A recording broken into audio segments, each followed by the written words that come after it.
যজ্ঞ শব্দটি সংস্কৃত যজ ধাতু থেকে এসেছে, যার অর্থ হল পূজা করা, দেবতাকে সম্মান জানানো বা উৎসর্গ করা। সহজ কথায় যজ্ঞ হল এমন একটি অনুষ্ঠান যেখানে পবিত্র অগ্নিতে অগ্নিদেব বিভিন্ন উপাচার অর্পণ করে দেবতাদের আরাধনা করা হয়। যজ্ঞ সম্পর্কে আরও কিছু গুরুত্বপূর্ণ তথ্য নিচে দেওয়া হল। ১. মূল উপাদানসমূহ। যজ্ঞ সম্পন্ন করতে সাধারণত ৩টি জিনিসের প্রয়োজন হয়। অগ্নি। অগ্নিকে দেবতাদের মুখ বলা হয়।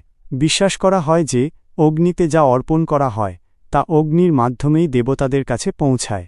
আহুতি, ঘি, শস্য, মধু বা দুধের মতো পবিত্র দ্রব্য যা অগ্নিতে উৎসর্গ করা হয়। মন্ত্র। বৈদিক মন্ত্র উচ্চারণের মাধ্যমে এই প্রক্রিয়া সম্পন্ন হয়, যা পরিবেশ ও মনে গভীর প্রভাব ফেলে। ২. যজ্ঞের উদ্দেশ্য।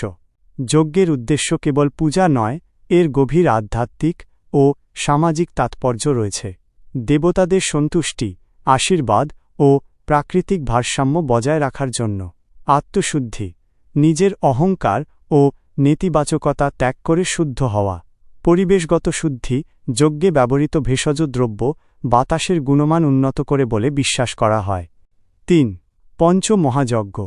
বৈদিক ঐতিহ্য অনুসারে একজন গৃহস্থের প্রতিদিন ৫টি ছোট যজ্ঞ বা দায়িত্ব পালন করা উচিত। ১. দেবযজ্ঞ, দেবতাদের প্রতি কৃতজ্ঞতা প্রকাশ। ২. ঋষিযজ্ঞ, শাস্ত্রপাঠ এবং জ্ঞানচর্চার মাধ্যমে ঋষিদের সম্মান জানানো। ৩. পিতৃযজ্ঞ, পূর্বপুরুষদের স্মরণ ও সম্মান জানানো। ৪. ভূতযজ্ঞ, পশু পাখি ও অন্যান্য প্রাণীর সেবা করা। ৫.